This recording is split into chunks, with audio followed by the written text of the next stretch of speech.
As a beat cop, I get calls to mediate disputes all the time. But the person who called 911 tonight was the department's own legendary ice queen. The captain who once took down a top 10 most wanted fugitive with her bare hands. She said her upstairs neighbor was making a racket. The second I got to her floor, she snapped a cuff on my wrist and locked me to her front door. "I'm the one making the noise," she said. Her face a perfect mask of indifference. "You have two choices.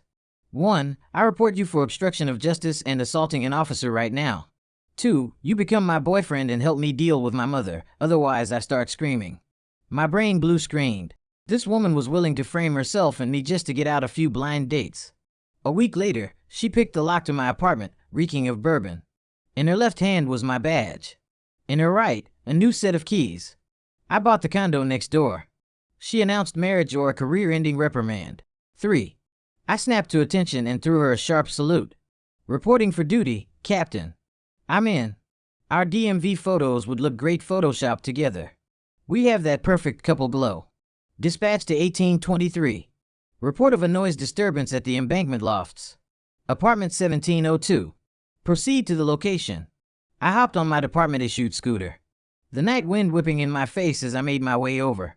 When I knocked on the door of 1702, the woman who answered made my breath catch in my throat. Victoria Vance, captain of the CPD's Homicide Division, a legend in the department. She was wearing a simple black tracksuit, her hair thrown up in a messy bun, no makeup. But that famously icy face was still enough to make you forget how to speak. "Captain Vance, you called it in." I was completely lost. "Upstairs. 1802, she said. Her words clipped. I nodded and turned to head for the stairs. I took one step before my wrist was seized. Click. Cold steel met my skin. I looked down. A gleaming pair of Smith & Wesson handcuffs connected my wrist to the handle of her apartment door. I was pinned, unable to move. "Captain, what the hell is this?" My mind was a blank slate. Was this some kind of freak-on-the-job accident? Was I hallucinating? She leaned against the doorframe, watching me coolly. I made the noise. "What?" "Getting you up here was just a pretext." She pulled out her iPhone and waved in my face. "Right now, you have two choices. 1. I call internal affairs and tell them you were obstructing my investigation and assaulted me. You can kiss this month's overtime pay and any chance of accommodation next year goodbye." I remembered the rumors about her that she'd rather burn a dozen dirty cops than let one guilty man walk. A cold sweat broke out across my back. She wasn't bluffing. 2. You become my boyfriend. I was sure I'd misheard her. "You're what?" "Fake," she clarified, to help me handle my mother's matchmaking. Before I could even process that bombshell, she delivered the final blow. "You can of course refuse. If you do, I'll start screaming assault. Say you force your way into my home. A decorated captain versus a beat cop. Who do you think they'll believe?" I was completely floored. This woman was willing to torpedo her own reputation just to dodge a few setups. My word against hers was a fly against a freight train. "Captain, let's just talk about this." "Okay, there's no need to." I tried to reason with her. "I'm only saying this once." She cut me off, her thumb hovering over the call button. The air felt thick enough to suffocate. I stared at her face, devoid of any warmth, and felt like a fish on a cutting board. 5 seconds later, I squeezed the words out through gritted teeth. "I'll take option 2. She lowered her phone and unlocked the cuffs. An angry red mark circled my wrist. She glanced at it, but said nothing. Inside, I followed her into the living room, feeling like I just signed my life away. She pulled a document from under the coffee table and tossed it to me. "Relationship agreement." I read aloud. The terms were terrifyingly detailed. Everything from our public story to pre-planned date itineraries. It even noted that I liked cilantro and was allergic to shellfish. A chill went down my spine. "Captain, how do you know what I like to eat?" "Background check." Her tone was flat, impossible to read. But why would the captain of homicide need to run a full workup on a fake boyfriend's dietary preferences? I didn't dare ask. I picked up the pen and signed my name at the bottom. Leo Hayes. She took the agreement back, scanning it over. And I swear, for a fraction of a second, I saw the corner of her mouth twitch. It wasn't a smile, but it wasn't her usual Arctic glare either. For a week after I signed the contract, Victoria Vance vanished. I started to wonder if the whole thing had been a stress-induced hallucination from working too many doubles. Then on Friday night, I dragged my exhausted body home from my shift. I put my key in a lock and turned. It didn't budge. The door was already unlocked. My heart hammered against my ribs as my hand instinctively went to the baton on my belt. Who's in there? I pushed the door open. The living room lights were on. A figure was sitting on my couch. It was Victoria. She traded her uniform for a black silk nightgown. Her long hair was down and her legs were crossed, the fabric doing little to hide them. The air was thick with the smell of bourbon and the sharp, clean scent of her perfume. The sight was so jarring I nearly called for backup.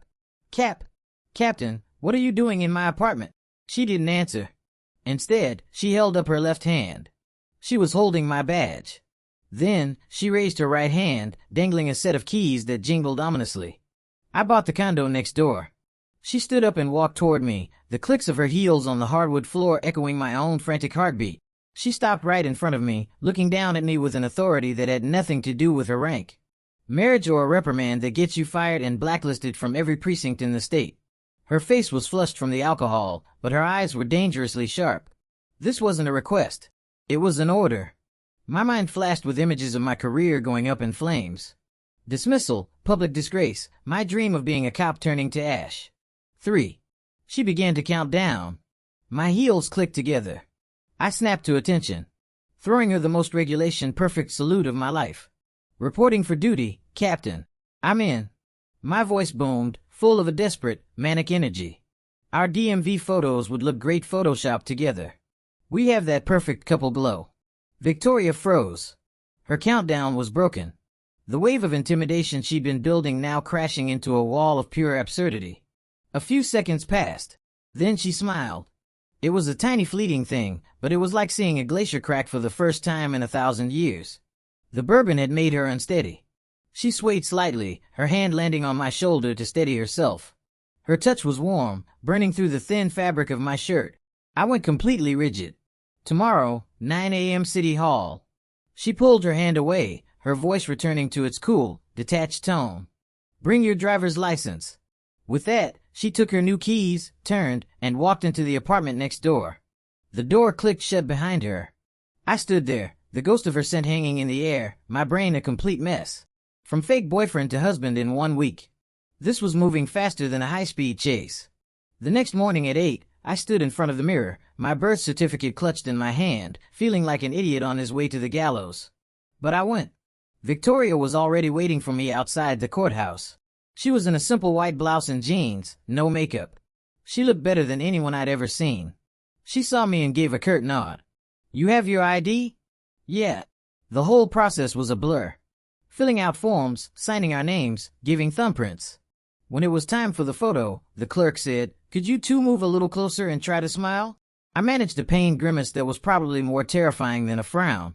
Victoria's body was ramrod straight, showing no intention of moving an inch. Taking a breath, I shuffled closer until my shoulder brushed against hers. She flinched, a barely perceptible tremor.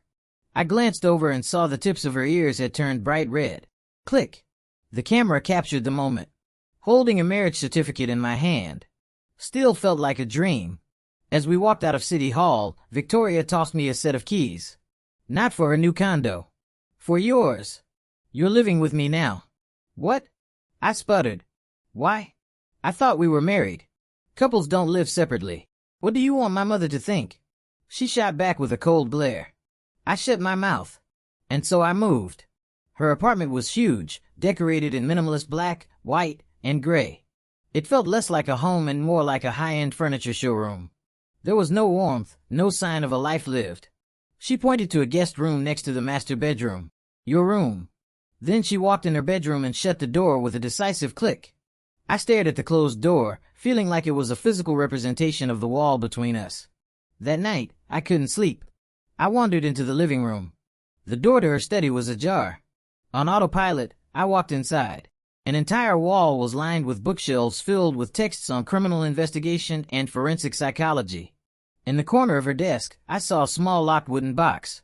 It was old, the edges worn smooth from handling, but there were fresh scratches on it, too. As if someone held it often. What kind of secrets would a homicide captain keep? Case files. Something else. My curiosity was officially piqued. On Saturday morning, the sound of the master bedroom door opening jolted me awake. Victoria was in workout clothes, a sheen of sweat on her forehead. She'd clearly been for a run. 10 minutes. Get dressed, she ordered. Where are we going? To meet my parents. My stomach dropped. So soon? She pulled a few shopping bags onto the sofa and dumped out their contents. Wear this. It was a collection of business casual clothes I would never buy for myself. The price tags were still on.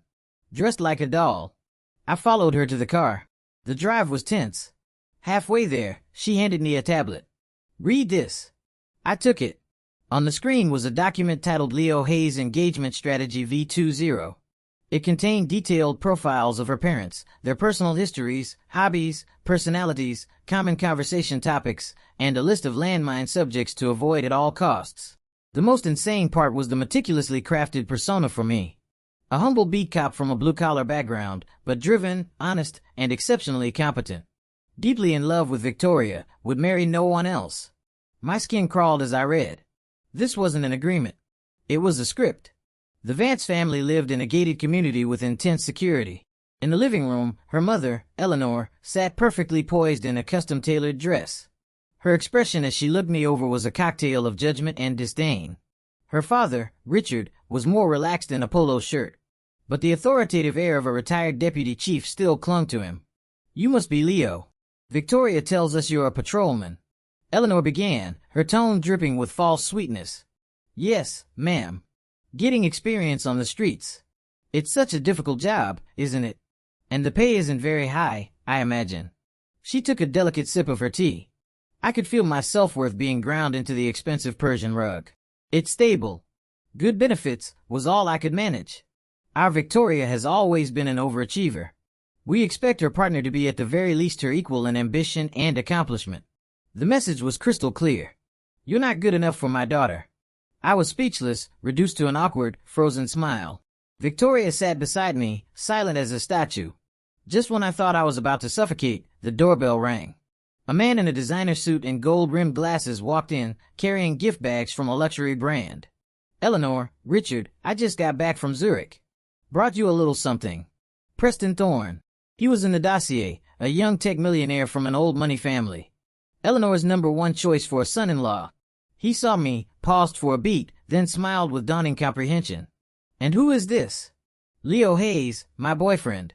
Victoria finally said, her voice stiff as if she were reading a suspect's rights. Preston pushed his glasses up his nose and extended a hand. Preston Thorne, a pleasure. Eleanor mentioned, you were a police officer. Such a noble profession serving the community. His words were polite, but his eyes were full of dismissive pity. At dinner, he held court, pontificating on everything from international finance to AI, making my work sound like a child's game. Richard, you were a legend in the department, and now Victoria is following in your footsteps. Officer Hayes, working patrol. You probably can't even imagine the kind of pressure the homicide detectives are under, can you? With one casual sentence, he'd exiled me from their world. Richard's expression soured. Eleanor, however, looked pleased. Victoria's fist was clenched under the table. Just as Preston was launching into another monologue, I spoke up. Chief Vance, are you watching the new season of Blue Bloods? Richard blinked. How did you know?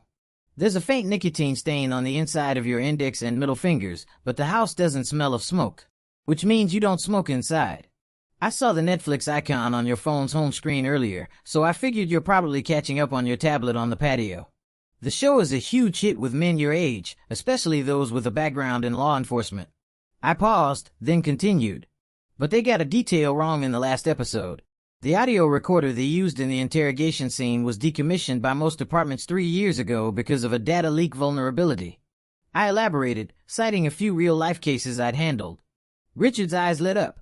He clearly hadn't expected a simple beat cop to be so observant. Preston's face turned to stone. For the rest of the meal, Richard peppered me with questions and we talked about everything from tactical gear to community policing, leaving Preston completely out of the conversation. On the drive home, silence. Just as we were pulling into the garage, Victoria spoke. Thank you for today. Her voice was as flat as ever, but I heard something new underneath it. Preston Thorne wasn't the type to give up easily. He started pulling strings, digging into my background. It didn't take long for the trouble to find me. I was responding to a routine call, a dispute between neighbors. It was resolved and I was about to leave. Suddenly, one of the men involved lunged at me, grabbing my uniform and screaming, "Police brutality." He hit me. I immediately stepped back, creating distance. Don't be ridiculous. I never touched you. You did. You assaulted me. I'm in pain. I'm filing a complaint. He threw himself to the ground and started writhing. To make matters worse, I looked down and saw a smear of mud completely obscuring the lens of my body camera. And the security camera on the corner store across the street had coincidentally been on the fritz during that exact time frame. It was too perfect. I was suspended. My sergeant clapped a hand on my shoulder, his face grim. Leo, I know this is unfair, but he's got a witness and our evidence is damaged. My hands are tied. I sat in the empty squad room. The uniform I had worn with pride for 4 years, feeling heavy and foreign. When I got home, Victoria was there. The anger I'd been suppressing all day erupted. Are you happy now? I slammed the suspension notice on the table. Is this what you wanted? You used me as a shield, and now my entire life is ruined. Was it worth it just to get your mother off your back? She watched me, her face unreadable. After a long, heavy silence, she picked up her car keys and walked out without a word. I collapsed onto the sofa, staring at the empty room, a wave of despair washing over me. She was probably on her way to her mother's, ready to confess everything and cut me, the now useless pawn, loose. Fine. This whole insane charade needed to end anyway. I didn't sleep a wink. Early the next morning, my sergeant called, his voice electric. Hayes, you're clear. Get your ass down to the precinct now. When I arrived, I got the full story. In the middle of the night, the man who had accused me walked into the station and withdrew his complaint. He confessed he'd been paid to frame me. He also gave up the person who hired him, Preston Thorne's personal assistant. I asked my sergeant what happened. He looked at me with a newfound respect. Kid, I don't know how you did it, but you've got one hell of an angel watching over you. Captain Vance came through. She spent all night pulling every scrap of civilian surveillance footage from a 3-block radius of the incident. Paid a tech out of her own pocket to analyze it frame by frame. They found a clear shot of the whole thing reflected in a car's side view mirror. She took that evidence to the guy's house. He folded instantly, sang like a canary. She even called in a favor with her father, one he's been sitting on for years. All for you. Pulled an all-nighter to clear your name. I stood there, a buzzing in my ears. She hadn't gone to abandon me. She had gone to fight for me in the most direct, aggressive, and efficient way she knew how. Something inside my chest cracked. It was a painful, aching feeling, but it was also warm. Maybe she wasn't just using me. After that, things between us started to change. I took over the cooking and cleaning. That's when I discovered that the decorated, brilliant captain of homicide was a complete disaster at basic life skills. Her fridge contained nothing but bottled water, cold brew, and a few sad-looking lean cuisines. The first time I made a real dinner, roast chicken, mashed potatoes, green beans, the works. She just sat at the table staring at the steaming plates with a strange expression. She looked like a child who had never been given a piece of candy before, a mix of curiosity and confusion. She ate slowly, but she cleaned every single plate. From that day on, I was the designated chef, and she was my only customer. One weekend, I caught a nasty cold while cleaning. By midnight, I was burning up with a fever. In a delirious haze, I felt a cool cloth on my forehead. I pried my eyes open to see Victoria sitting on the edge of my bed. She was in her pajamas, her hair a mess, her eyes filled with an anxiety I'd never seen on her before. Her movements as she tried to give me a sponge bath were clumsy, almost comically inept. I grabbed her hand to tell her I was fine. It was cold and it trembled in my grasp. That's when I noticed the dark circles under her eyes. She'd been up all night again, this time watching over me. The Ice Queen knows how to take care of someone, huh? I rasped, my voice rough from the fever. Her face flushed a deep immediate crimson. Shut up, she muttered. My messing up being sick would disrupt the plan. It was the same cold tone, but somehow it didn't sting anymore. After I recovered, I started trying to enter her world. When she was reviewing old case files, I'd pull up a chair and read over her shoulder. She never stopped me. Sometimes when I looked confused, she would quietly explain the technical details. We were talking about something other than our arrangement. It wasn't much, but it was a start. The cold, empty apartment was starting to feel like a home. And the impenetrable fortress of ice around her heart seemed to be melting one drop at a time. The peace didn't last. Preston Thorne, it seemed, was a glutton for punishment. I got dragged to a college reunion by an old friend. Halfway through the night, a female classmate I'd been friendly with started chatting with me. She was clearly drunk. As she was talking, she suddenly stumbled, falling directly into my arms that I instinctively reached out to steady her. At that exact moment, a shadow fell over us. I looked up. It was Victoria. She was standing not 10 feet away, concealed in the dim light. Her eyes were glacial. She didn't look at me. She walked straight toward the woman in my arms. She didn't raise her voice. Didn't make a scene. She simply leaned down and whispered something in the woman's ear. The color drained from the girl's face. She looked like she'd seen a ghost. She ripped herself from my grasp and practically sprinted out of the bar. Victoria turned to me. The raw, possessive fury in her eyes sent a shiver down my spine. The drive home was suffocatingly silent. The moment we were inside, she slammed me against the wall. It was the first time I had ever seen her lose control. "No one touches you but me."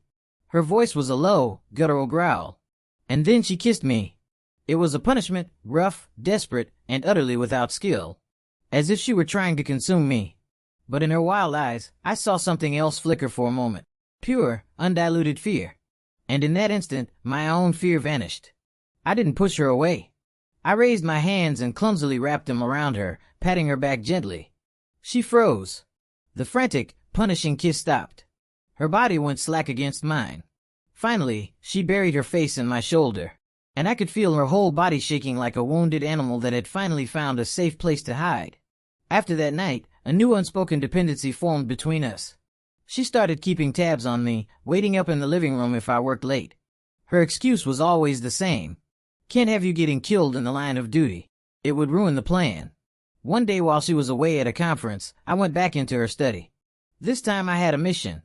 In the drawer where she kept her spare car keys, I found a small ornate key. The key to the wooden box. When I opened it, my world tilted on its axis. There were no secret case files, no confidential documents. It was filled with things about me. A candid photo of me from the police academy helping a girl who had dropped her books. The photo was yellowed at the edges. A copy of a precinct newsletter with a brief mention of my first commendation. My name was circled in red ink. A cheap pen that had run out of ink, one I vaguely remember tossing in the trash on my desk. There was even a blurry, pixelated photo of me playing basketball in college, carefully laminated. At the very bottom of the box was a diary. I opened it to the first page. The handwriting was neat, but the pressure of the pen on the page spoke of immense restraint. Academy orientation. He was the class speaker. He said his dream was to be a good cop to protect people. When he smiled, he looked like the sun. Almost fell in a library today. He caught me. His hand was so warm.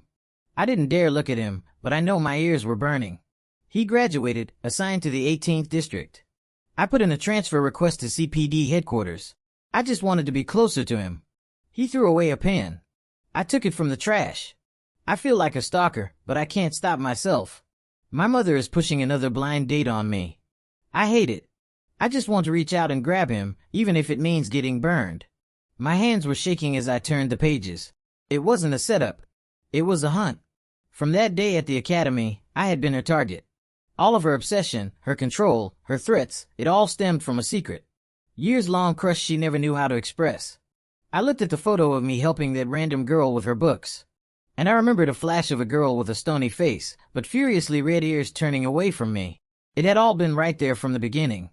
I put everything back in the box, locked it, and closed the study door. My heart was a mess of conflicting emotions. There was anger at being manipulated. But beneath it all, there was a profound sense of shock and a deep, aching sympathy for her. Rebuffed and humiliated, Preston Thorne went off the deep end. He targeted a case I was working, a series of burglaries. On Wednesday night, I received an anonymous tip. The caller said my key informant in the case had been kidnapped and was being held at an abandoned warehouse on the south side. They demanded I come alone. The voice was disguised, but I knew it was a trap. It was Preston. "You call for backup. He dies." The voice snarled before hanging up. I knew it was a setup designed to corner me. But I had to go. An informant's life was on the line. I sent a text to Victoria. "Rats in the warehouse. Plan B." It was a code we used in training exercises at the academy. It meant my cover is blown. "It's a trap. Send backup on my signal." I had no idea if she would remember it. It was my only hope. I drove to the warehouse. It was cavernous and empty, lit by a few dim, dangling bulbs. The moment I stepped into the center of the floor, steel shutters slammed down on all sides, plunging the space in near darkness. A dozen thugs holding lead pipes and baseball bats emerged from shadows. Preston stepped out from behind them, a twisted smile on his face. "Officer Hayes, we meet again." "Where is he?" I asked, my voice cold. "The informant?" "Oh, he's irrelevant," Preston said with a wave of his hand. "What's important is settling our score. What right does a worthless beat cop have to take what's mine?" I didn't waste words. I dropped into a fighting stance. I held my own for a while, but it was 12 against 1. A pipe slammed into my back, the pain searing. A steel-toed boot caught me in the ribs and I went down. My arm screamed in protest as I hit the concrete. Preston picked up a lead pipe and walked toward me. "Tell me," he sneered, "if I break your legs today, do you think Victoria will still want you?" He raised the pipe high, aiming for my knee. I squeezed my eyes shut. Boom! The sound was deafening. The main warehouse door flew off its hinges, kicked open from the outside. Victoria stood silhouetted against the light, dressed in black tactical gear. The look in her eyes was pure murder. Victoria's gaze swept over me, cataloging my injuries. In that instant, her entire demeanor shifted. She became a predator. She moved. Her actions were brutally efficient. Each strike aimed at a joint, a nerve cluster, a weak point. There was no flair, no waste motion, just pure lethal force. The thugs, who had seen so menacing moments before, went down like bowling pins. The warehouse filled with screams. Preston stared horrified. He had never seen this side of her. "You're insane. You're a goddamn lunatic," he shrieked, stumbling backward. Victoria kicked the pipe from his hand, closed the distance in a blur, and seized his arm, twisting it with expert precision.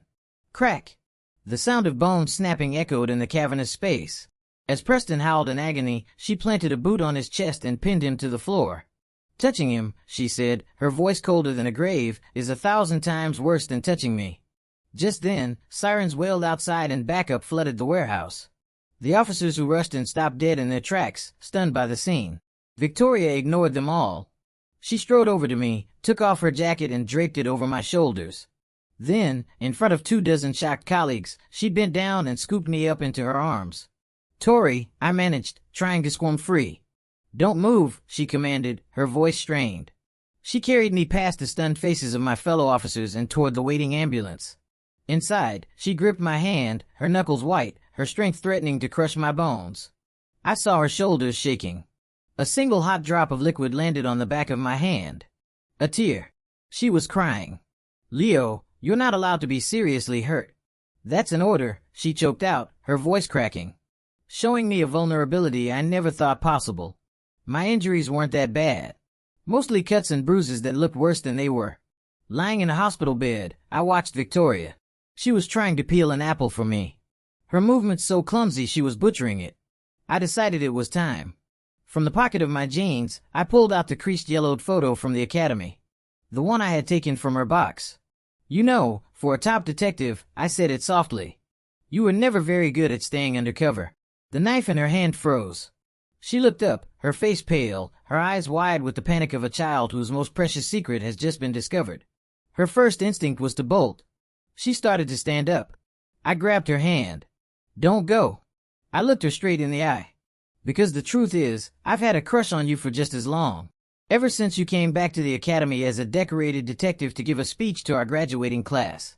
She stared at me, her eyes filling with tears. I pulled her down to sit on the edge of the bed. "So when you handcuffed me to your door, a part of me under the terror was thinking, what did I do to get so lucky? My dream girl is finally talking to me, even if it's to threaten my career." "Victoria," I said, my voice gentle, "you don't have to work so hard to chase the sun. All you ever had to do was turn around. I was right behind you the whole time. That's when the dam broke." She collapsed into my arms and sobbed. She cried like a child, letting out all the years of loneliness, of pressure, of repressed love she had carried all by herself. I held her tight, stroking her hair. "I'm here," I whispered. "Don't be afraid." Preston Thorne went away for a very long time. Assault, kidnapping, filing a false police report. They threw the book at him. The scandal nearly sank his family's company. Victoria's mother, Eleanor, showed up at the hospital with gift baskets overflowing with expensive fruit and gourmet snacks. She held my hand, called me a good boy, and fussed over me as if she was terrified I might get away.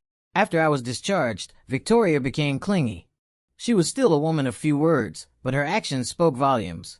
She tried to learn how to cook from me by following a YouTube tutorial and nearly set the kitchen on fire. I came up behind her, wrapping my arms around her soot-covered waist. From now on, I whispered in her ear, "The kitchen is my jurisdiction. You're also my jurisdiction." Her ears turned a shade of red I was becoming very fond of. We didn't have a big wedding, just a small ceremony at a chapel with our closest friends and colleagues. She wore a simple white dress, her face set in its usual stoic expression. But when the priest asked her to say her vows, her "I do" was a choked whisper. I lifted her veil and leaned in close. "No threats necessary this time. Captain, your marriage application has been officially approved." And there in my arms, she finally gave me a smile that was pure, unadulterated sunlight. After the wedding, she was still the same badass captain of homicide. But everyone in the department knew her icy exterior was reserved for everyone but one person. One night, lying in bed, I asked her something that had been on my mind. "In your diary, you wrote that you wanted to grab your love, even if it meant getting burnt. What did you mean?" She snuggled closer, her voice muffled against my chest. "My family, it was cold. My father was married to his job, and my mother was married to her social status. I learned to be alone, to depend on no one. And then I met you. You were so warm, Leo. It scared me. I was afraid that if I got too close, I'd mess up your life, that my darkness would snuff out your light. So, I used the only tools I had, force and intimidation. I tried to chain you to me. I was so afraid that if I ever loosened my grip, you'd run." I tightened my arms around her, kissing the top of her head. "You're a brilliant detective, Tori, but you're a real dummy sometimes. I'm not a burden you have to fear hurting. I'm just your guy, and I'm not going anywhere."